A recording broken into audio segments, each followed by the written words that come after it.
Welcome to RPG Book Club, the podcast where we play a little bit of a video game and talk about how it makes us feel. I am Sam Allman. I'm David Bernard Hauk. And I'm Maddie Grace Webben. And today we will be covering the second half of Crusader of Centy for the Mega Drive. But before we get to all of that, how was everyone's week? I got a new computer. Hell yeah. Y'all know this already, but I'll tell it for the listening. I got a new computer, and it is a fancy 2022 model MacBook Air with the new M2 chip. It's the lowest, the lowest tier of computer, but it is also the latest of the lowest tier of computer. And wow, jumping from 2015 to 2022 is an insane jump in quality of computer, I've got to say. Yeah. And I dropped that money because, as I mentioned before, there was a big difference between the amount of money I'm getting from insurance for my last car and the amount of money I spent on my next car. And wouldn't you know it, I was still spending the money before actually having acquired the money, not like running out credit, just like my bank account was going down. But just today I got the check in the mail. I can't actually cash it because it has my dad's name on it. But it's also going to my dad because me and my dad co-owned the car, so he's going to cash it. The point is, if I got the check, he probably also got the check, or he'll get it tomorrow or something. So I'm gonna have it's really cool to be able to spend some money. It's not, as I've said many times in this pod, I've spent most of my adult life being pretty dang poor, so being able to just drop $1,300 including tax on a new freaking computer feels nice to be able to spend the money, and it feels nice to have the thing, right? That's about all I'll spend. There's one or two more things I want to buy. I'll give myself a little bit more money to spend, but that's about it. Me and my girlfriend are really going to treat ourselves to an extent, and then save most of the money. There might be one or two other small things I'll get for myself, but like Kali is going to spend like over $1,000 on all kinds of little things. I'm sure clothing and maybe things for the office and all this shit. Whereas I'm just like, no, I'm blowing most of it. I am spending it all in one place, very literally. So, but I decided before this whole car thing ever even happened, I was like, once I'm in a good place financially, I'm getting a new computer. Like I've wanted to do this for like a year now. So. Second thing is, a friend of mine visited, for a few days, and this isn't like last time where a friend visited and then we fell in love and we're girlfriends now. No, this is just a friend visited me. Okay, it was normal. Wow, how untrans lesbian of you.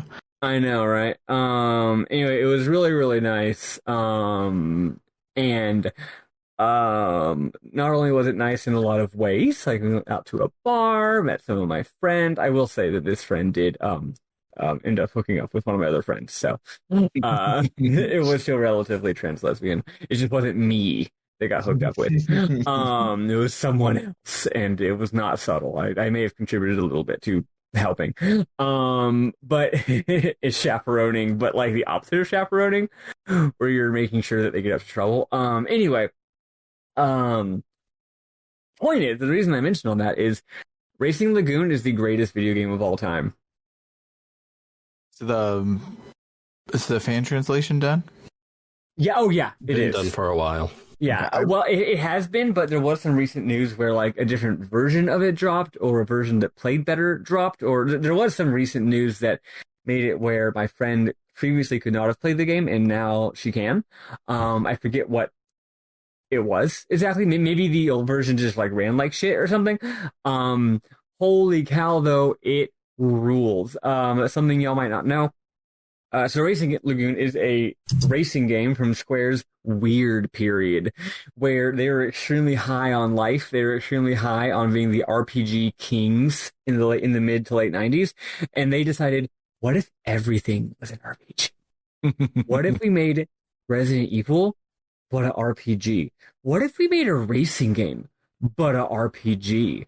What if we made they did a few others that I can't remember right now. What if we did a fighting game, but an RPG? They were like the glory of leveling up and equipment and numbers going up and elaborate anime plots. The idea that you could do that for genres that weren't strictly JRPGs Nowadays that's passe, but back in the day it was crazy. Um, so anyway, yeah, it's a game where you race. It is literally a racing RPG. It's like more than you think it is. It's not like you race like a racing game and you have stats. It's like you have a world map, which is a little miniaturized Yokohama, and it's kind of like the little miniaturized New York in Parasite Eve. It looks the same, actually. It's beautiful graphics.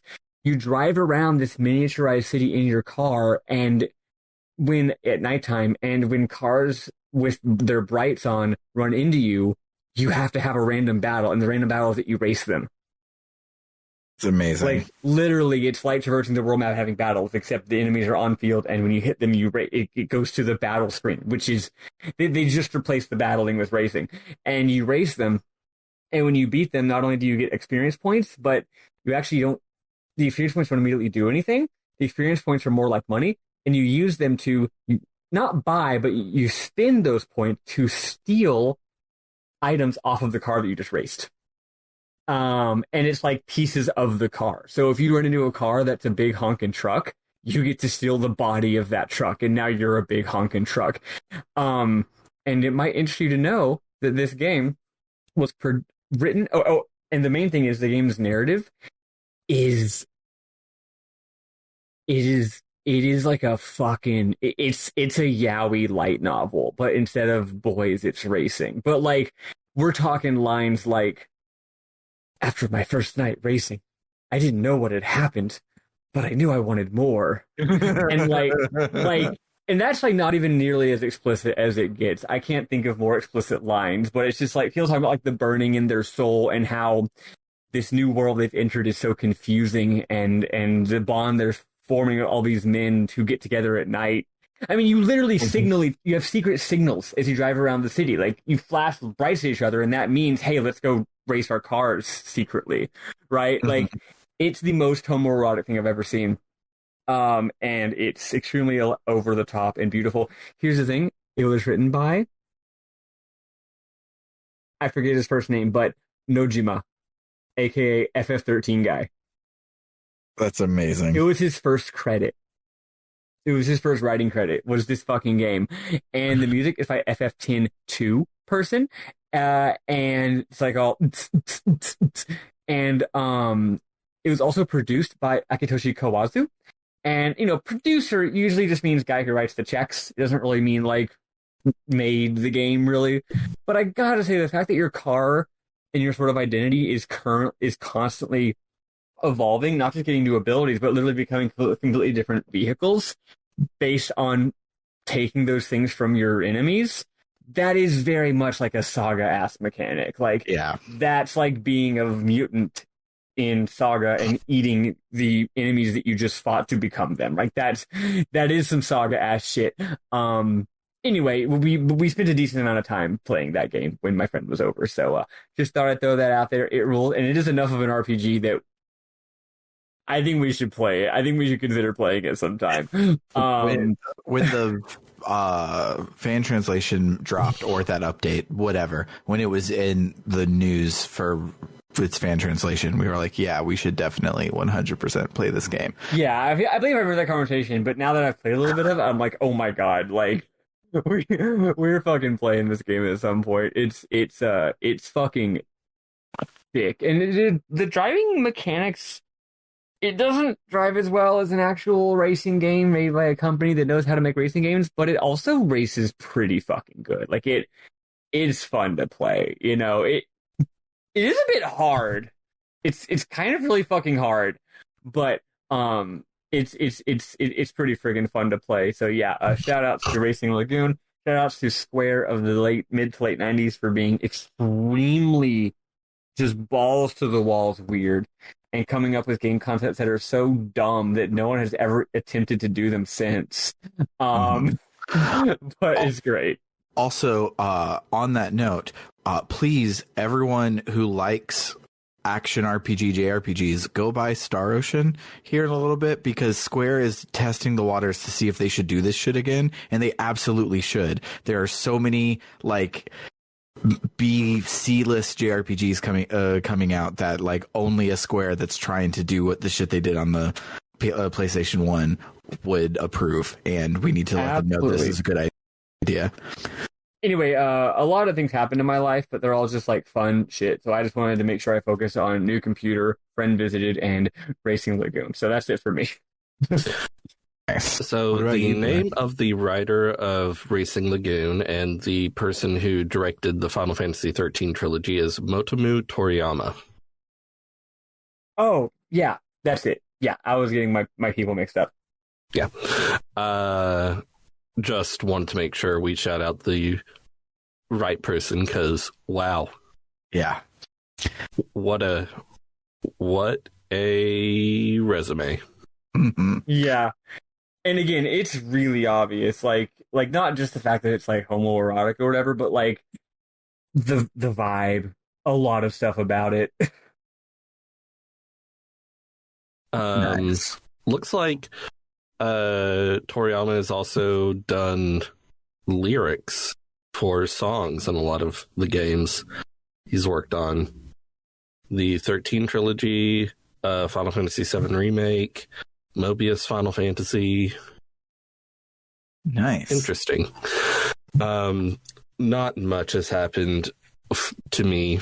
The main thing is that I am scheduled to be formally assessed for ADHD, which is exciting. Mm-hmm. I'm hoping for a positive result, because if it's a negative result, then it's like, well, what now the fuck then? What's wrong with me then? So, but we'll see. Either way, I'll have information, I guess. Yeah. My week has been weird. So as I discussed last week, me and Summer broke up like 3 months ago now. But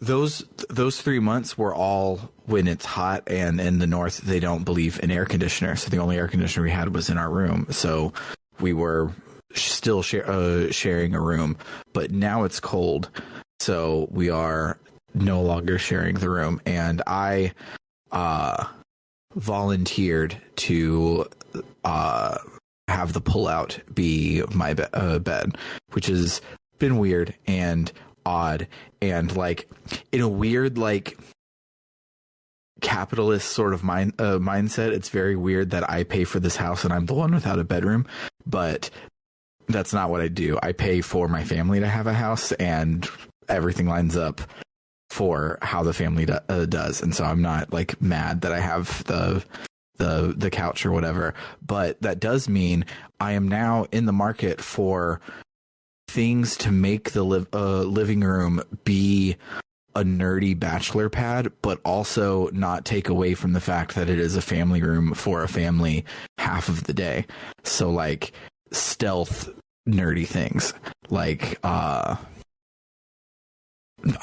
we have carpet everywhere, so it wouldn't be this, but like a throw rug that's like Argyle, but the Argyle is lightsabers, those sorts of things. So if you nerd, yes, if you have any ideas or cool things like that to nerdify a living room, I am game, because I am trying to make the best of it, and interior design is a great way to make a living situation that is less than ideal be a little bit more ideal. But along those notes, my gaming chair that I had that I saved from the side of the road decided to unsave itself, and it basically broke in half. The way it was built, the arms keep the back on. So when one of the arms broke, it just kind of fell back into bed. So I posted on Nextdoor to ask all the boomers if anybody had an office chair or knew of any offices that were closing, because most of the time it's more expensive to move all of your office equipment than it is to just buy new ones. So they basically throw them away. And so somebody let me know if they see anything like that, yada, yada, yada. And somebody was like, oh, I have this gaming chair that's really comfortable that I don't need anymore, that you can come and get. And so I went and I grabbed that one today, and it's fine. It will work. But like 20-30 minutes ago, someone was like, I have this old Steelcase Leap that I got from my law firm that I don't need. You can have that one for free. So yeah, it's not the Leap, it's the Drive, I think. So it's not like super fancy, but it is a steel case, so it's very, very high quality. And I'm super stoked on that one. And I will report back if I actually get it and if it's amazing next week.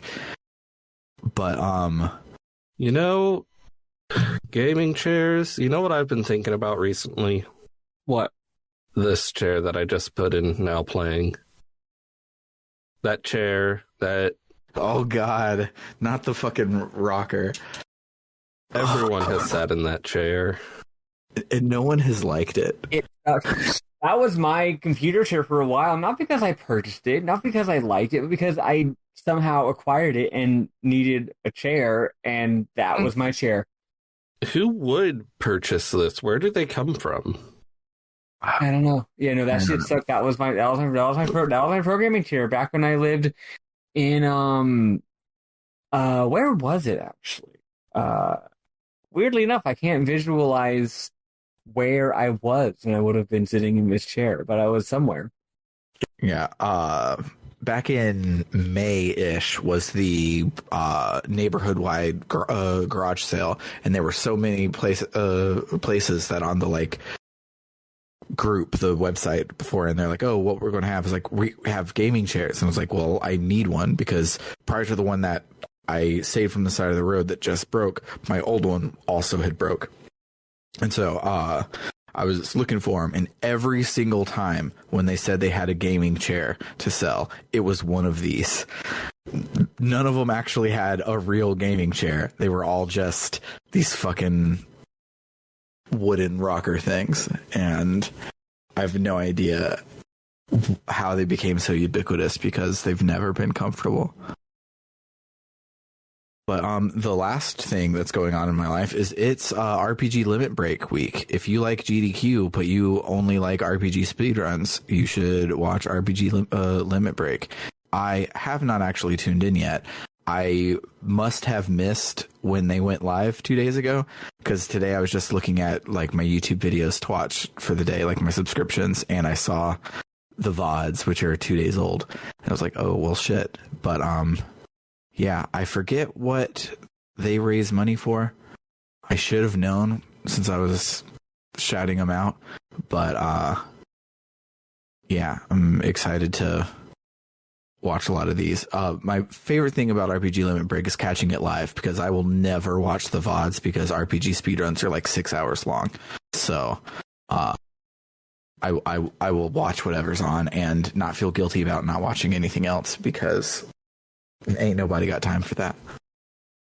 But yeah, I think that's everything that's not about Crusader of Centy that I want to talk about. So let's listen to some music from Crusader of Centy and then talk about the plot.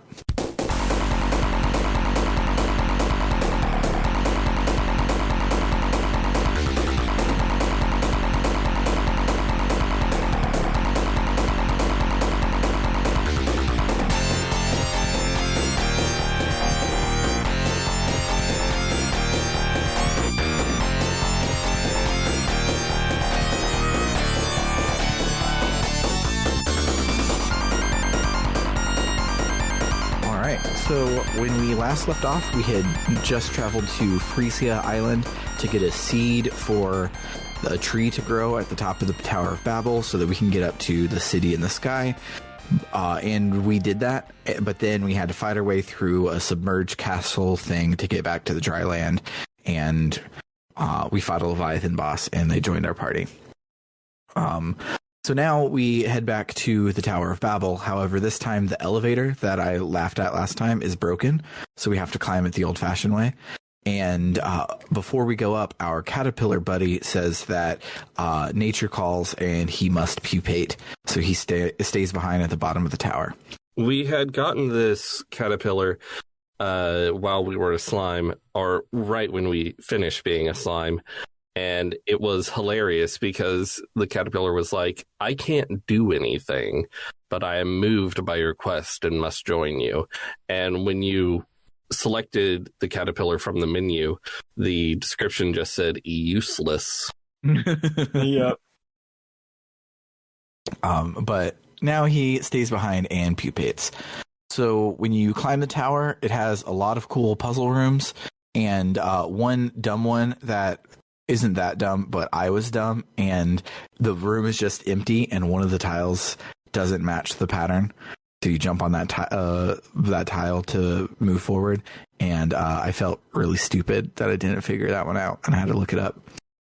But you eventually make it to the top of the tower, and you plant the seed, and it grows super fast like a Mario, and we Mario up to heaven, apparently. It's called, if you go back to it on the map, it's called Saint Heaven. So, yeah.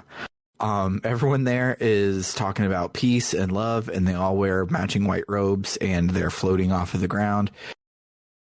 Maybe they're angels. I don't know. The character says that here they can talk about peace, and they don't say peace and love like you just said. They say other words, but essentially that, right? Like, yeah, here I can talk about, peace and harmony and shit, and without being called a geek. Yeah. If we make our way to the back of the city, it's of course a dungeon, and it's really cool. Rules. Yeah, I love this half of the game. Man, they really decided that this game is just all dungeons now, and they're all really like real dungeons. Not like you're going through a place and there's just kind of some shit in it. It's like capital D dungeons for the rest of the game, and they're fucking good. Mm-hmm. This one has a whole lot of like jumping puzzles, and they're like super interesting ones, and you have to like do them in the right order and go back and loop around on yourself. It's great. I really liked it. At the end of the dungeon, it hangs a lantern on the whole "you're not a hero, you're just doing things because you're in a game" that's been happening so far. And a dragon named Malda comes up and is like, "You're brave and stupid for following along with everything and not knowing what you're doing, but it is I who shall open the gate." Then we fight him, and he's a really hard boss. You can kind of cheese it because they didn't have an animation for him to turn around. So if you get behind him, he's easier to hit, but he has a sword and a shield and a breath attack, and he's a dragon that can fly around the stage. And most of the stage at this point has fallen out, so it's kind of hard. But when you kill him, he explodes into fucking tiny pieces, and he never gets to tell us what his whole deal was for being the antagonist for the first half of the game. Yeah, I was like, who are you, and why am I fighting you? I apparently you're acting like we've met before. Yeah, he's like, "You've fallen into my trap," but instead of monologuing, he fights us, and then we kill him. So we never got to figure out what the trap was or why he trapped us. I was thinking this is another example of Maddie Grace is dumb, and I don't know, whenever she plays these games, her brain's already too dead from the other shit going on in her life that she just misses basic plot information. But apparently it's the same for y'all too, so that's nice. Yeah, the whole rest of this game delivers the plot to us, but it doesn't necessarily ever explain it, including one later that cracked me up, so we'll get to it. But so we go up to this gate that apparently we were here to open, and Malda was definitely trying to open it, and so we talk to it, and it tells us its whole deal. And it says, "Foolish humans, I have tested you to teach you a valuable lesson. I took away your ability to talk to other humans and gave you a tie with animals and monsters. I thought that history tainted by human fighting in battle would change, but it proved to be a waste. Moreover, you have tainted this peaceful place as well. I shall return your language to you, but what is important is not the words, but to embrace that which you know is true in your heart. Look from the other's point of view, and it will be clear like a fountain. I shall give the final judgment to those who cannot see." who cannot see this. Now is the time to change history. The laws of nature will exist no more. The crusade of Centy shall come to an end. Come to know the depth of man's sins. Which means something, I'm sure. The gate opens and we're transported back to the bottom of the tower. Now we can talk to humans, but where it transports us to, we can't get out. But thankfully, our pupa friend is now a butterfly, and when he joins us, he gives us the power to steer our sword after we throw it. So we can use that to escape, and then the game kind of opens up and doesn't really tell us what to do. I think is pretty cool. If we notice, there's a snow cloud over Iris Forest right now, but since we're super powerful, we can go talk to the king and get our 3 medals from the training ground and get a sword upgrade. I don't know if it's needed or not, but the walkthrough and the Let's Play both do it right here at this time. So maybe there's something like... Yeah, I kind of figured it was, and I also did it here just because I didn't know what else to do, and was like, as you helpfully mentioned last week, this is technically the only plot of the game. Like, literally, it's like, I want to become a real hero and get the sword. Oops, I can't, because I can't talk to humans anymore. I guess I'll just go do something else. Like, everything that's happened in the game so far has just been a killing time because we can't actually get our fucking medals. So, and if you hadn't said that, I wouldn't have thought of that. But now I'm like, I guess I'll go get my medals again. And also, you know, now that you can talk to humans again, the idea is like, oh my gosh, you can talk to humans again, go around all those towns. We just went through like 10 different towns and talked to all the NPCs that we couldn't talk to before because they were all just saying like asterisk, asterisk, exclamation point, right? I mean, the ones that aren't animals, of course, which isn't actually a lot of them, but whatever. There's still a decent number of humans here and there. But yeah, I did it first as well. I think maybe I did something else first, but I did it pretty early on. And at no point after that did I find a point where it's like, no, you need this sword. So yeah, I'm not sure. Maybe there's like a boss at some point where it's like, it's no use. You can't hurt the boss because you don't have the sword or something. But yeah, I don't know. Yeah. You eventually do go back to Iris, where now it's snowing inside of the forest. And if you make your way to the human village, you hear rumors of a cyclone that will take people back to the past. And specifically, there's an old lady there that says that she did it, but she came back to the present using her magic shoes that she keeps in the pond near the town, but they have recently been stolen. They were stolen long ago. That's important. Stolen long ago. Like one screen north, conveniently, there's a flower that tricks us into walking into a cyclone that takes us back to the past. And the chest that we can see by the pond is not empty, but we can't get to it. You can't like jump over there to reach it in time or reach far enough. So you venture into the forest to the animal village, where we find an armadillo whose special power is he can be a raft at any time, anywhere. I didn't mention it, but in several of the dungeons, there have been like rafts you have to like physically pick up and keep track of to do some jumping puzzles. And now we don't have to keep track of them anymore. We have a buddy to do that. We use him as a raft to get across the pond and get the magic shoes. And now we go back to the present, which doesn't solve anything about it randomly snowing in the lava forest. But I'm guessing because of what the gate said, it goes back to normal if you stop the gate from whatever it's trying to do. If you beat the game, it doesn't let us go back to check. But it's very weird that like the only thing wrong that leads us to what we're doing is not resolved. But then when you get back to the world map, there's now a cyclone out in the desert. So we go there, and it's different now. Apparently, it's weird because you go to the desert, and it's just different. It's not like you go to the desert and you're in the cyclone, and then new desert. I wandered around the desert for a while, being like, were these people here before? Yeah, Or I actually didn't get the whole time until I got to one of I think the area after the desert that you're going into the past. Yeah, it's Yeah. like the first time you go into the past, it's obvious the graphics are all different, but Mhm. yeah, it's like you just go into the area in the world map, but you're actually in past version of area. Okay. Yeah, and if you leave the world map, you're not in the past of the whole world. It's just that one area. So Yeah. we also were just in Iris, which was in the present and snowing and was different. So the fact that Yeah. So for Iris, you had to explicitly go to the present, find out what your quest is, go to the past, fix it.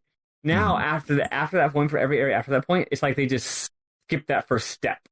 Yeah, and It's really weird. it took me, I think, all the way until Soleil, where the plot is that you're back in time, before I really put it together that was everything that was happening. It was different now.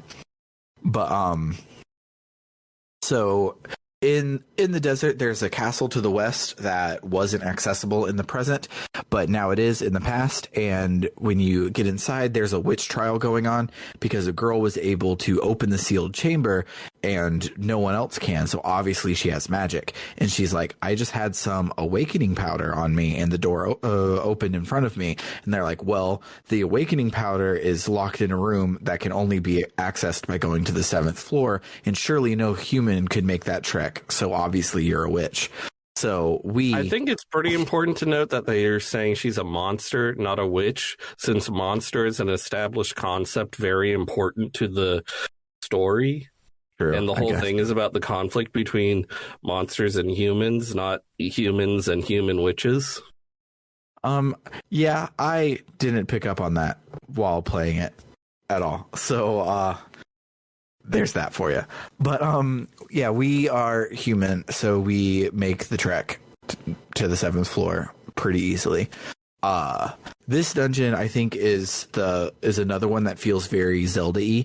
Like the last dungeon was great, but didn't feel like a Zelda dungeon. This one felt like a Zelda dungeon, much like the ice dungeon from last week.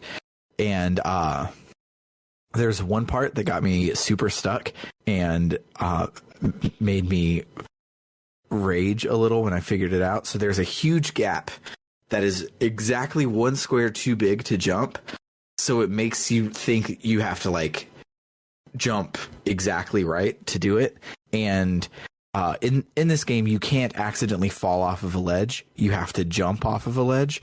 So if you are running full speed and you hit the ledge, it will stop you, which will kill all of your momentum. So I just thought I was doing it wrong, and I tried forever to make it work. And I was like, okay, fine, I have to find a switch or something. And I look everywhere. I backtrack through the entire dungeon, look for anything, and I look it up on the walkthrough. And apparently, Rico, our armadillo buddy, our movable raft, can be a raft in the middle of air, not just in water. Yep. That's one of the main things I was going to bring up if you hadn't brought him up. Rico is I'll share Mimom's later, but yeah, because unless I spaced out, you didn't share how we got Rico, right? Like the actual what's going on with him. Not like the cutscene. Okay, because it's quite cute. I'll share it later. But yeah. Rico, he just is a platform. To me, it almost comes off like pure like too much game designer or programmer brain. It's like, no, man, he makes a platform you can walk on in an inaccessible area. And it's like, for me, from a programming game design standpoint, there's no difference between water and pit. They're the same thing. It's like, no, but yeah, okay. Similarly, our dinosaur or spikes. Yeah, our dinosaur buddy who travels across water that we couldn't travel across. That can also be moving floors or spikes later on. I mean, the description in the pause screen does say something about traversing danger areas or something. Yeah. That one at least has a hint. Rico, I never would have thought to throw him into the pit. I thought of it pretty immediately, but maybe that's because I'm stupid. I don't know. Maybe I just understand this game's dumb logic. But yeah, I can totally understand getting stuck on it. It's like, no, because we found him in water, right? So it's like, yeah, this guy chills out in water and you step on him. Silly. And we never had to throw a raft into open air before. Yeah, good point. Good point. Eventually we do get to the room with the awakening powder, and so we can fight the boss in the sealed chamber, who's named Chameleon and is a chameleon. Apparently he's behind everything the desert, but I didn't realize there was a problem in the desert. He also says that our awakening powder just woke him up, so I don't fucking know, but he's a boss. I mean, the problem in the desert is that all these people are constantly accusing each other of being monsters and locking each other up and killing each other because of it. Yeah. We fight him. He dies. When he dies, he says that we're the real loser because we don't believe, and even if we defeat him, we cannot fix the real problem, so we cannot fix other people's hearts. Yeah. So here's the thing: this game is all about how humans and monsters don't understand each other, and they don't understand each other. And you're supposed to be going back in the past to like fix it so that happens. But all you do is just murder more monsters. Absolutely. Yeah, it's really weird. And then I thought maybe it was going to be more of a twist at the end, and then the end has an even worse twist that is honestly like politically and morally disgusting. Yes. This game is weird and makes me uncomfortable, and most of it made me uncomfortable in a good way, like in a fun art way. And then the ending happened, and I'm like, oh, that's just gross. Yeah. Game pretty fun game though. The game fucking rules, but what it's trying to say, it's like until the ending, it just seemed like incompetent, like they just were not succeeding in whatever they're trying to do. But then you get to the end, you're like, wait, is that the message of this game? What? Yeah. Anyway, yeah. So apparently, the monsters keep telling us you need to understand monsters. You don't understand monsters, and we're just like, okay, I hear you. You're seen. You're valid. We're growing. We're learning. And you get to the next problem, and it's like, look, man, when you got a magic sword, every problem looks like a monster. And every monster looks like a problem. Every monster looks like a boss. Let's put it that way. Yeah. So when the chameleon dies, we find an ancient bird named Moa, and we awaken it with the awakening powder. He says that he wants to tell us the truth about monsters. If we can clear their misunderstandings, they may start believing each other. I don't know what they mean by that phrasing, and I've beaten the game, but okay. I know. I think the secret to monsters is just that they're not evil, and the misunderstanding them refers to monsters, humans in general, just everyone. If we understood each other, we'd stop fighting. I think it's just something the game said a million times, just translated in a really dumb way. Yeah. On our way out, they keep treating it like it's a twist, and it's like you say this every other cutscene. Yeah.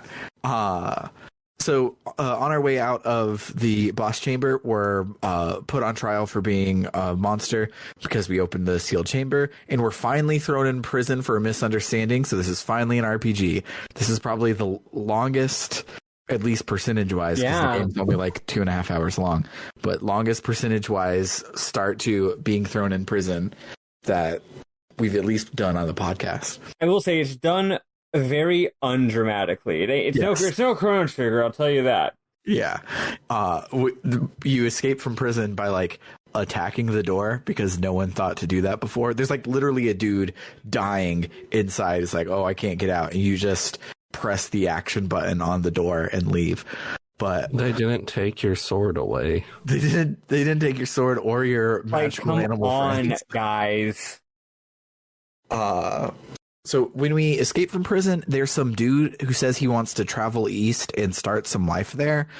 But the desert is at the far east of the map, so I have no idea what he's talking about or why it's important. He's talking about the Oasis town that we suddenly get transported to. Were there people in that town? I thought that was an animal village. It's an animal village, but also I believe someone in the animal village talks about how someone in the past made this possible, and he uses the word oasis when he's talking about creating an area with life. Yeah, the fact that we're automatically warped there just makes it really bizarre because you don't travel there, you just are there now. Very, very odd. Yeah, well, it was apparently our quest to save him from prison, and that's why we went back in the past. So we win, I guess. So the tornado is now moved on to Hot Daisy, and this one I don't think is even a dungeon or a reworking of the past dungeon. I don't remember doing anything besides just walking into the boss chamber and doing the boss fight. Yeah, So you pretty much just do that. In Hot Daisy. Yeah, that's In what it Burn is. Daisy, I believe. Yeah, Burn Daisy, Hot Daisy, the lava dungeon. The boss is a puppet master who you have to whack his puppet before you whack him. It's whatever. He doesn't have any dialogue boxes when he dies. He just disappears, and we're back to the present. The dialogue box that pops up is like, oh, because you destroyed the puppet master, then this dungeon is disappearing. You did it. I will say this boss is another very, very, very Sega Genesis boss. Oh, yeah. In the way that they're all floopy flopping around. Mm-hmm. This one and the next Sega Genesis. The next one is the real one. It's so good. Yeah. So, go ahead, Bruno. This boss, diegetically, he's created the tree stump and inchworm monsters that we've been fighting. And he says that he's the puppet master. He makes monsters out of inanimate objects, such as tree stumps and inchworms. And I'm like, excuse me? Inchworms are not inanimate objects. I have a buddy who used to be a worm. It was weird. Whoop, being they worm. Would you still be my podcast co-host if I were a worm? Absolutely. So the no. So the next tornado is at an enemy beach, and when we get to the animal village, there's this old smelly monkey. It's important that he's smelly. And he's like, well, if we all work together, we could fight the Sega Genesis monster outside that's attacking us, and we would probably win. So go tell everyone in the town my plan so that we can all work together. So you talk to every person in the town, and every fucking one says, no, that's stupid. Not a single person says yes. And I thought that was hilarious. This is my favorite part of the whole game, maybe. So this game, the back half of this game is very much structured like a Dragon Quest game, like Dragon Quest 3 or 6 or 7, and then it's very episodic. I mean, especially like 7 with the time travel thing. But like, it does have that, like, go to a place, they've got a problem, you fix the problem. Go to a place, they got a problem, you fix the problem. The first half of the game didn't really have that, because every time you went to a place, your goal was really more just like going to the next place, kind of. Whereas in this, it's very much like, tell me your problem. Not only is this my favorite because of ideological reasons and political reasons that I'm sure are very obvious, but also it's easily the best written one of all of them. There's a clear problem. It's got a character in it that has a little arc. It's got a little bit of pathos. It's really good because he's like, if we all come together, we can fight and win and defeat the monster. And everyone's like, one character literally even says something like, my strength is, like, I'm very strong, but my strength is for me, not for others. Uh-huh. And it's sad. It's blunt, but it's very sad. And then, there's a character who's like the smelly monkey's like wife or whatever, and she's like, I'm really worried that smelly monkey is going to do something really rash. So they set up this little, this little plot detail that you have a hunch of what's going to happen, and then when it does, it's very emotionally affecting. It's a surprising degree of just good, coherent storytelling in a game that otherwise doesn't have any of that. No, not at all. So you tell the smelly monkey that everyone hates him, and he's like, well, I guess it's just me then. And he charges off to fight the monster, and he gets wrecked. You walk out to follow him, and he is already like out cold, dead on the ground. He's not actually dead. If you investigate, you can tell that he's breathing or whatever. I will say one important plot detail, not a plot detail, it's a detail, I guess, is in optional NPC here, one of the flowers does say something like, he fought extremely heroically and like was super, super strong and was completely kicking ass, but just still wasn't enough to kill the boss because he didn't have anyone with him fighting. And also, you basically need either a whole bunch of people or a guy with a magic sword. Like, if you don't have one of those two things, you're not going to be able to win. So I think it's cool that he's not just an idiot. He's like a powerful warrior. Mm-hmm. So we go in to fight the monster for him, and this monster rolls around on the ground. On the Super NES, this would have been a Mode 7 boss, but the Genesis doesn't have Mode 7. What they do have is blast processing and a boatload of sprites. So instead of being tiled on the ground is made of just like a shitload of sprites that vector man together to like compress on one side and stretch on the other to like move around in 3D space to imply like each of the 4 directions that the battlefield can tilt, and you like slide to that direction, and it's fucking cool. To be slightly more clear on the actual effect, because Sam, you're totally right on the technical specifics of it, but just so that the forest doesn't get lost for the trees, you're on a giant concrete slab, a giant rectangle, and it literally just is tilting and turning in 3 dimensions. It like tilts to the left, tilts to the right, it tilts back like on the Z-axis, right? Like, oh, it's so fucking cool. It's the most Sega Genesis shit. It's weird that we're saying this is very Sega Genesis when it's explicitly the Genesis doing a thing that the console can't fucking do, and it would be a lot more sensible to do it on the Super Nintendo. But that's just Genesis mindset. Like that's Mega Drive brain. Yeah, and I tend to prefer the like way the Genesis would bend over backwards to try and be as cool as Mode 7 than Mode 7. I think Mode 7 has not. It often ends up looking actually cooler. Yeah. Yeah. But after the battle itself is not hard. The boss does not have attacks. He just tries to knock you off. So you just throw your sword at him like 7 times. But after the battle, the monkey's corpse is gone, and apparently the village all teamed up together to save him while we went and fought the monster. So they all learned the power of friendship anyways, and it's super cool. And I love it. They then decide they should be a monarchy, and the monkey and his descendants will always be chief, which is kind of the worst thing to come from this. Did they say the descendants thing? Yeah. No. Well, no, but if you talk to the chief in the present, he says that my ancestor was super brave and became chief, and that's why I'm chief now. So. I will say they say that he's going to be the leader, and they all decide he should be their leader. And while you're right that you could interpret that later dialogue line that way, and in fact I hadn't really thought about that. To me it really seems more like we're all here now because of his sacrifices. The fact that this character is the descendant of the great leader, well, I think it's like we all learned a lesson. We all learned about like I'm being brave, like my ancestor was, right?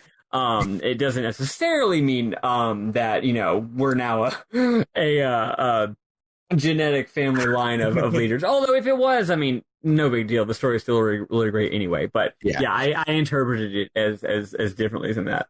Yeah, and we have to remember that we're in fantasy stories, so it's not the fact that kings are inherently wrong. It's that good kings are good.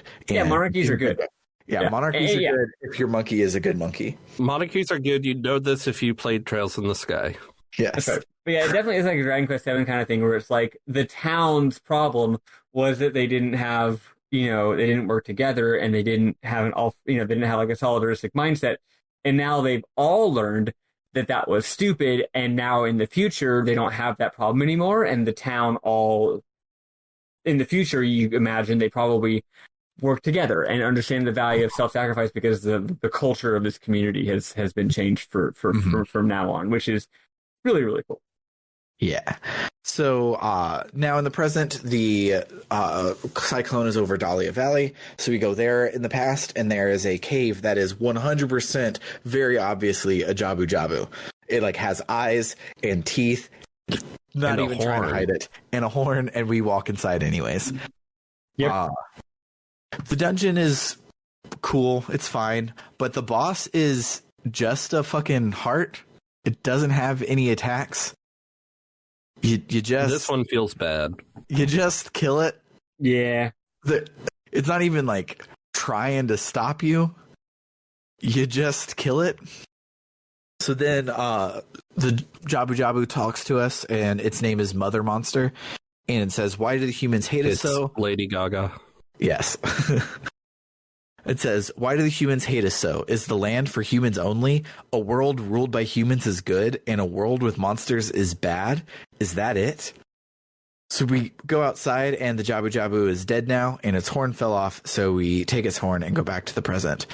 The cyclone makes it to Soleil, and we go inside, and the king is being harassed by monsters. We do literally nothing at all, and the monsters run away, and the king says, "Thank you, you saved me." We leave, and we... Well, he does say that we're so scary, and maybe at this point we're famous for being a monster killer or something. Wouldn't surprise me. He says that your presence made the monsters so scared they ran away. Yeah. Yeah. But importantly, we didn't have to actually do anything. They just ran away. We did nothing. Yeah. So we leave and find, we go to the chapel, and the monsters are all hiding inside. They were like, "We didn't do anything. The humans just imprisoned us because we're monsters, and the humans are racist against monsters and wouldn't even listen to us. We tried to talk to the king, but he just kept screaming that we were attacking him, and he wouldn't listen to us. And so we gave up and left." So we go to leave the chapel, and the guards are like, "Oh, are the monsters in there?" So they run in and fucking murder the monsters. And they even talk about how they didn't fight back, and some of them begged for their lives and were crying. So we continue on our quest to rid the world of monsters in order to save humanity. We decide to help the bad guys, I guess. So we go and talk to the king, and he promises to dedicate the fountain in the plaza to us, which is why at the beginning it talks about young heroes be brave, raise their sword. That's why we're on our quest to begin with, is because we turned 14 and heroes raising their sword became the thing for this place. So after that, the cyclone moves to the lake in the middle of the continent, which is a new place. When we get there, it takes us back to a long fucking time ago, to a time called the Black Night, which is the day that the monsters first came to the world. We do a dungeon. It's pretty long, and we happen upon some monsters at the end who introduce us to the concept of the spirit energy, and they don't say what it is. They just ask us to kill it. We then can talk to Mother Monster, who would have made sense to talk to her first. She's there, but she's a small lizard now instead of a big Jabu Jabu. But she recognizes the horn in our inventory, and she's like, "What the fuck?" And then, and I quote, "We tell her the story quietly, the world of light, lives that were born, and the history that happened." Great. And that history sure did happen. Yep. This is one of the few times that we suddenly get an omniscient narrator out of somewhere, and the narrator basically is like, "Your character understands what's going on, and that's good enough. Moving on." So Mother Monster apparently hasn't heard of humans before. The monsters haven't even met the humans yet. She's not even sure that life forms besides monsters even really exist. She also hasn't heard of the concept of light before, because their world, everything is in darkness. So she doesn't even know what we're talking about when we talk about the world of light. She says, "When this planet was born, there was an explosion which affected our world. When we came back to our senses, we were blown to this world. We tried our best to get back to our world, but the gate to our world was sealed with some sort of powerful energy. We could not get the gate to budge." An omniscient narrator suddenly exists and says that monsters were blown here, unable to return, and did nothing wrong. And humans are just racist and thought that monsters were evil, so monsters ended up hating humans and fought against them for so long. We realize that this is fucked up, and we ask Mother Monster how we can help. Mother Monster asks us to kill the spirit energy that's blocking the gate, even though none of them have been able to do so without dying. We then get a boss rush because the spirit energy is guarded by the embodiment of the five senses for some reason. And all these boss fights are really cool. Yeah. The Pac-Man one isn't very cool. No, it's not. Again, I'm realizing more than any of the individual bosses, the main thing that makes this game so Sega Genesis-y, or so like even like I dare say Treasury, is that it's like these guys just wanted to make a lot of bosses. They just really wanted to make bosses. The rest of the game is just A vessel for it's bosses. just there to happen in between the bosses. And at this point, they've run out of game, and they're like, here's 5 more. Yeah. And they're all so inventive. They're none of them are throwaway. They're even the ones that are bad. They're not throwaway. They're all so inventive and fun and weird. Mm-hmm. None of the bosses, not even the final boss, have a single line of dialogue. So we kill them all, and then the gate to the underworld opens, and it sucks all the monsters back into their world and erases them from our history. So we're sent back to the present, and I'm presuming that it's the gate in heaven that like kicked us off on the second half of our quest. It's a omniscient voice that's referred to only as a star : so like the name section is only a asterisk. But it says that he changed his mind about humanity, and because we were able to go back and stop all the monster bloodshed throughout history, he has judged us worthy or something. And but he begs us to remember that humans are not alone in this world, and we should never forget that. We then get a victory lap where we can go all the way across Soleil and talk to all the NPCs there and see all the things that are different. Most notably, they don't value heroes anymore. They value the goddess of light and being nice to people. But if you talk to everyone and you try to leave the town, Alice, a character that I'm sure existed at the beginning of the game, was one of the people at your birthday party. I don't know. She says she has something important to tell us, but she'll tell us when we get back, implying that like she loves us or whatever. But then we go on the same adventure of the game again to go get all of our animal friends, but we do it during the credits, and it's cute. And that's the end of the game.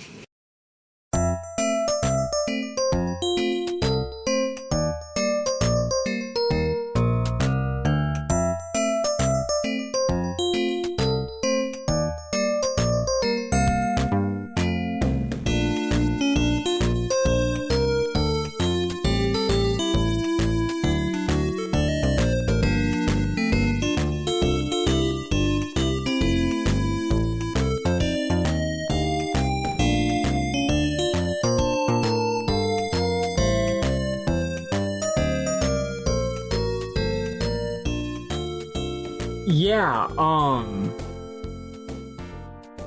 that's not a good way to fix the problem. No. Yeah, I I was was- like, so wait, we didn't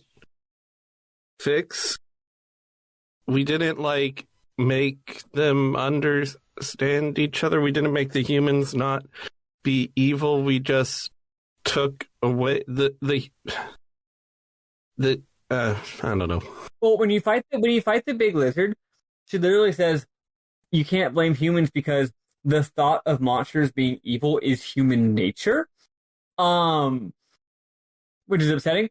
Earlier this year, I think it's actually the first book I read this year. It was this book called Jay, and it was a book that had been on my bookshelf for ages. I hadn't gotten around to reading it. You know, I bought it at a bookstore. It was like on sale and something, and had some reviews that said it was good. Right. I won't go into the plot of the book too much, but it basically is about a dystopian future, very well, wonderfully written and fascinating dystopian future. I will say a lot of the details are really like, oh, that's interesting, right? But you end up finding out that there's some horrible tragedy that happened not that long ago. We're talking like your parents probably went through it, or maybe your grandparents, like not that long ago. And one of the major things is that they don't talk about what it was. And they never tell each other what it was, and no one knows what it was, and they rigorously police any mention of what it was. And then it ends up going on, and it gets pretty fucked up and weird. In the end, it turns out it was like very literally like Holocaust too. And the author is Jewish. I did look this up because it'd be way more fucked up if he wasn't. But by the end, the plot basically, and at this point, like after the tragedy, everyone changed their names and erased all their history of their like ethnicity. So no one knew if anyone originally was, you know, was a Martinez or had like a German sounding name or a British sounding name or like a Jewish sounding name, right? The two main characters find out that they're like the two only Jews in the entire world that exist anymore. And long story short, the book ends with a very strong profession of, it's very dark. I freaked out when I got to the end of the book. It was very upsetting to me. It was very dark. And the book seemed, maybe I misunderstood it, but it seemed like the end of the book was like, no, Jews are fundamentally like the universal other and always will be. And there's something about them that makes them the other. And they will always be persecuted no matter what once this is found out because of some ontological fact of their existence. And that freaked me the fuck out, not just because of how dark it is, but that's also like Zionist ideology. That's the ideology behind Zionism. So it freaked me the fuck out. Anyway, this game's the exact same plot. Yeah. It's bad. Yeah, the only way. It's just ethno-nationalist is what this game is. It's the only way for the monsters not be persecuted is for them to not be here anymore because we just can't possibly get along. Man, that's dark. Yeah, it reminds me of like middle school dress codes are because no one will tell boys to not be horrible people. Instead, they have to make super strict dress codes because boys will be boys and be horrible people. And it's kind of like that with humans and monsters. It's not, hey, you should talk to the humans and explain the differences and everyone get along. It's no. We have to just take you away from everything because humans are evil and you saved them. And now you have to go and live with the evil people instead of like also going to the other world and letting the humans rot. Yeah. And also the, what was I going to say? Oh, there is a little bit of justification why we keep murdering monsters. It's subtle, it's badly written, but it is there.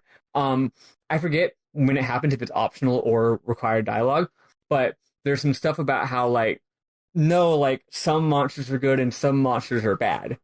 So it's like, the bad monsters we were killing were bad, and they were just causing trouble, but what humans don't understand is that monsters are diverse and varied, and they're thinking all monsters are evil when really these couple of guys are just like jerks, which isn't very good, and we can get into that. We could theoretically get into that more, but I don't think we're going to. But at least there is some explanation, right? It's like, oh, okay, you're not killing the guys that you should be talking to, understanding. You're killing different guys.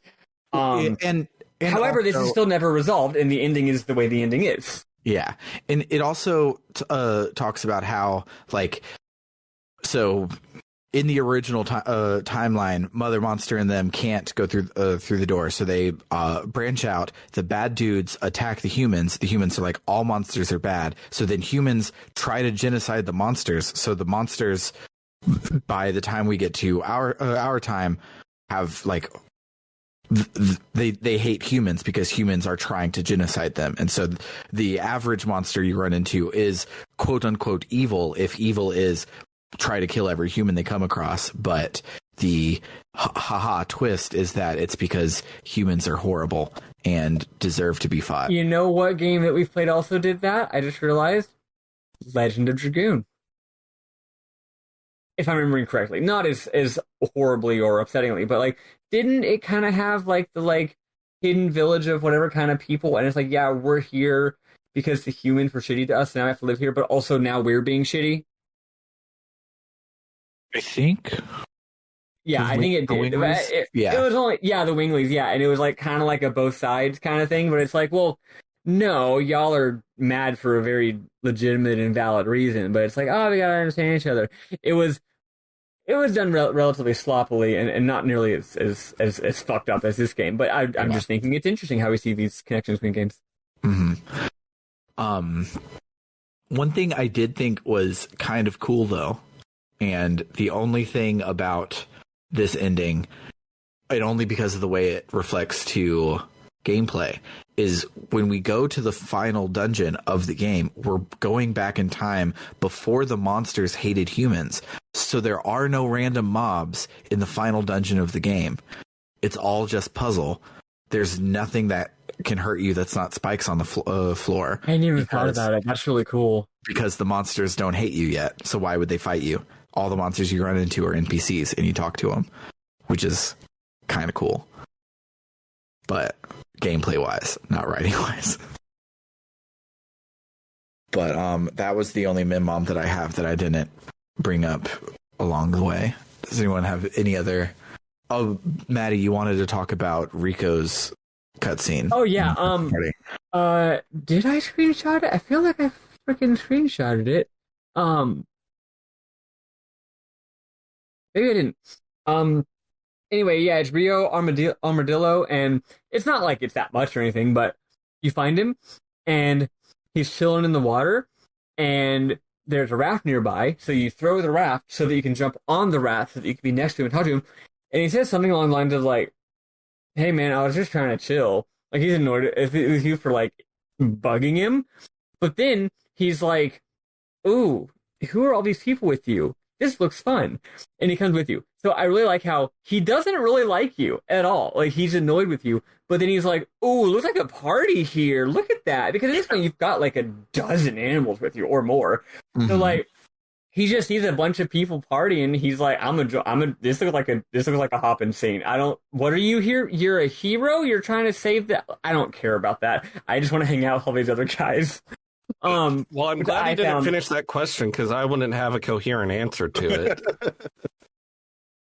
Oh, right, exactly, yeah. Yeah, if he asked you why should I join your party, it's like if you ask all the other animals, so what are we doing here? They're like, I don't know, man, but like, you know, we all have a real good time.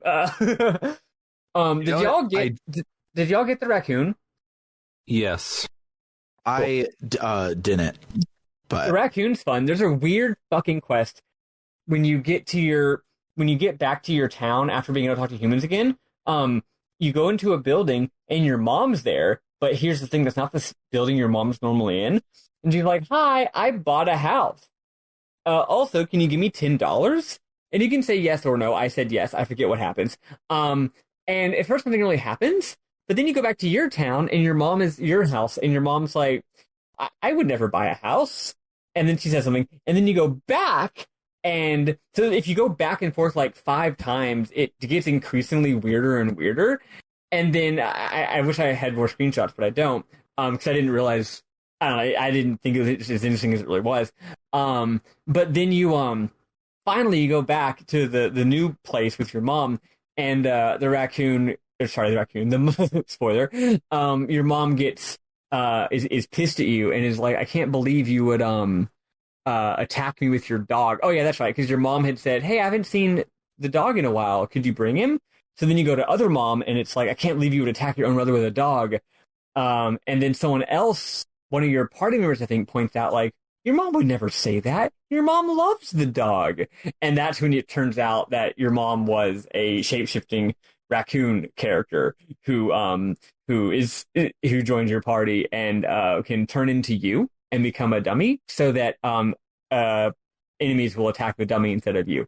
It's just a very strange little side quest. It's totally out of nowhere, and I liked how they did it because this whole game has a problem with being like very undramatic. They don't dramatize anything. Things just kind of happen. But in this case, it plays to the game's favor because it's just so odd and cute that it just sort of happens. And you're like, okay, mom is here, but also there, huh? And it's not clear at first that it's an imposter situation. At first I thought that the whole town maybe had been replaced by like a mirage town or something, not, like Moonside or something. I didn't think like, oh, this is an imposter mom that's fucking with me. I don't know. It's neat. And then one other one that I had was just a few lines. When you get to that town, the place that what we actually talked about, we have to help while all the animals don't want to help save the day with the old smelly monkey. The exact line he says when he asks you to help persuade everyone to work together, he says, "You have a fine sword there, sir. Can you please persuade them for me?" Which, what they mean is, all of these characters you talk to, they'll say like, "Oh wow, you got a big sword. You must be a warrior. Oh, you want me to fight with you? No, I'm not going to." So what he means is you can use your magical sword to inspire people with your strength But it just seemed like he's like, man, these guys are not going to do what I want them to do. You've got a sword. Can you persuade them? It's not that he wants you to like violently persuade them to do the right thing. I thought it was a very silly line of dialogue. And that's it. That's all I got, actually. Oh, wait, one more, sorry. Remember the like faux hero who was like got his sword just before we did, and we see him around being like a hero and stuff, but sometimes we would solve puzzles for him and he'd be like, look, I solved the puzzle. Mm-hmm. When you go into the dungeon of the castle, he's in there and he's locked up. And the guard he says a couple of lines, but I only screenshotted one. He's like, he's a bit too feisty. I think he made a mistake being born in this age. So it's like, yeah, this guy who's like the ultimate badass hero doesn't have a place to live in this new reality created where humans aren't violent anymore because the monsters are all gone. It was it's actually pretty cute. Political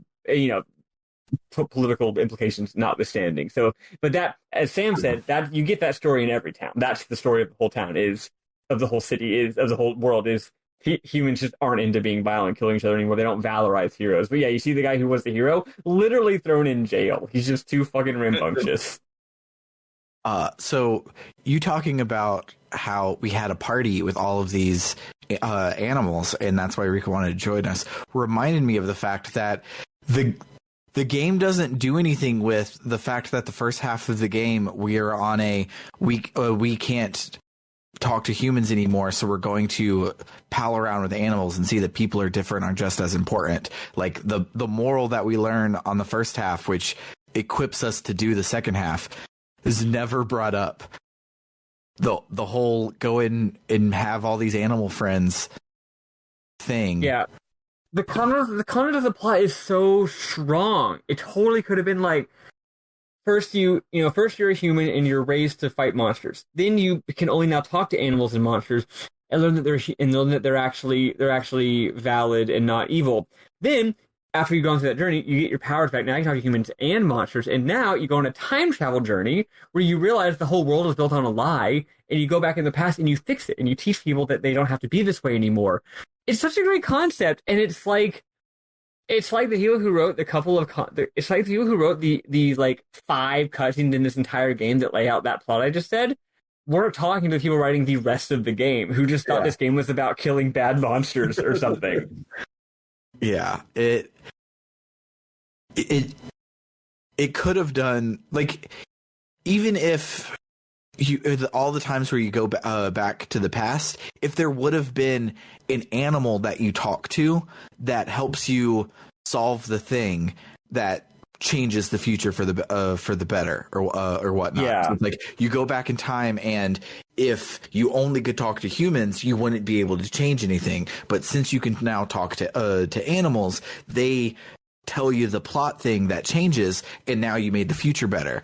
Like, that would have been enough. But no, the fact that you became friends with the animals, even though they're different from you, just isn't brought up, and it's very relevant to the plot. You would think they would bring it up. And yet, like, I keep saying how this plot's so, like, loosely sketched out, and it says there's, like, 5 lines of dialogue. It's actually not true. The game has a lot of stuff in it. It's got a lot of stuff about people not understanding each other, about the reasons why people are violent, about people's hopes and dreams for the future, about the effect violence has on people, or it's actually got quite a lot. It's just the game is ignoring itself. It's so odd. I'm kind of fascinated by this game. It reminds me so much of both Secret of Evermore and Terranigma in terms of its pacing, its tone, some of its game design, and even it's got the kind of same kind of high-minded, weirdly, like, esoteric philosophical plot content that you get from, like, Terranigma or Illusion of Gaia, and yet it's just like the idiot's version of that. Yeah. What a weird game. I'm glad that we played it. It would have been annoying to play a good game instead. Yeah, and luckily, again, especially in the back half, the dungeons are killer. Yeah. Yeah, the first half had a lot of like, this area was really big and nothing happens till you get to the end, but this back half had a lot of its own brand of dungeon and like 2 or 3 Zelda-y dungeons thrown together, and it was good. I enjoyed it. Anything you want to say about this game before we stop talking about this game, Bernard?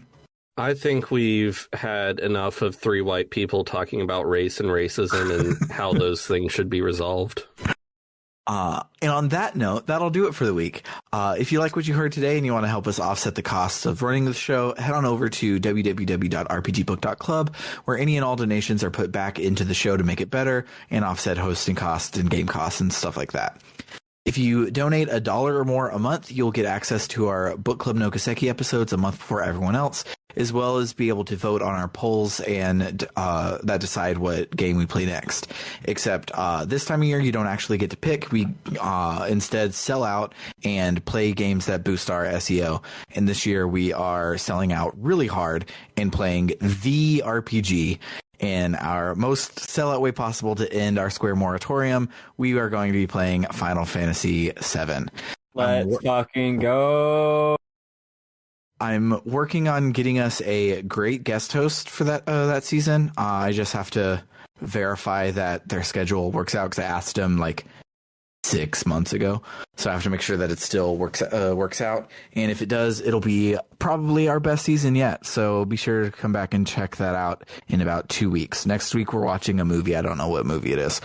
Guest host Nobuo Uematsu. Also, Sam, fun fact, I've been thinking a lot about Final Fantasy VII recently, and the two of us have largely agreement about that game, but a decent bit of disagreement as well. But the one thing that we both agree on, that pretty much everyone agrees on, is that the whole back half of the game is really weirdly paced. Mm-hmm. Guess what? I've been thinking a lot about that game, including my girlfriend watched for the first time the entire Let's Mosey series by Tim Rogers. And this is not something Tim Rogers said, but it got me thinking about some original thoughts that I had. Anyway, I have some original theories about how the back half of the game actually is perfect. So I'm excited to make everyone annoyed with them. Hell yeah. To be clear, I haven't replayed the game. This is just something I've been thinking about while thinking about the game. Yeah. It could be one of those things where you play it and you're like, no, never mind. That actually is stupid. But maybe. We'll see. If you decide to bump up your monthly contribution to $5 or more a month, you will also get your name shouted out at the end of every episode. And I am just now remembering that this is a thing that we do because I'm reading from a script and I don't have it ready to shout out the names. So we do it literally every episode. Every episode, you would think. Like, I even have, like, on my screen, I use Windows 11 Power Toys, which lets you make customized snapping things. And so I have my notes up, I have Craig up, and then a hole in my screen. And the hole in my screen is where I put the members. And I was like, what goes here? I guess I don't need anything right here tonight. So I'm leaving it empty because I'm stupid. Future Bernard, you can cut out as much of this as you want, or you can just let me roast myself. So shout outs to Bernie L. Taylor, Aaron524, Anthony Lerma, Vimk, Jfro Prime, Eliza Tantivi, and also shout outs to Doho. Then if you bump up your donation to $20 or more a month, we will not only read your name, but give you a 1-sentence shout out to whatever you want. The idea is for this to be for a URL for your Twitch stream or your YouTube channel, or the promo code for your ball shavers or whatever. But our current luminary, Carr, is a dentist, so his shout out is not for his Twitch stream, but for your own mouth. He asks that you brush your teeth twice a day, most importantly, the time right before you go to bed. For RPG Book Club, I have been Sam Allman. I'm David Bernard Hauk. And I'm Maddie Grace Fleming. Toodaloo, folks. Goodbye, everybody.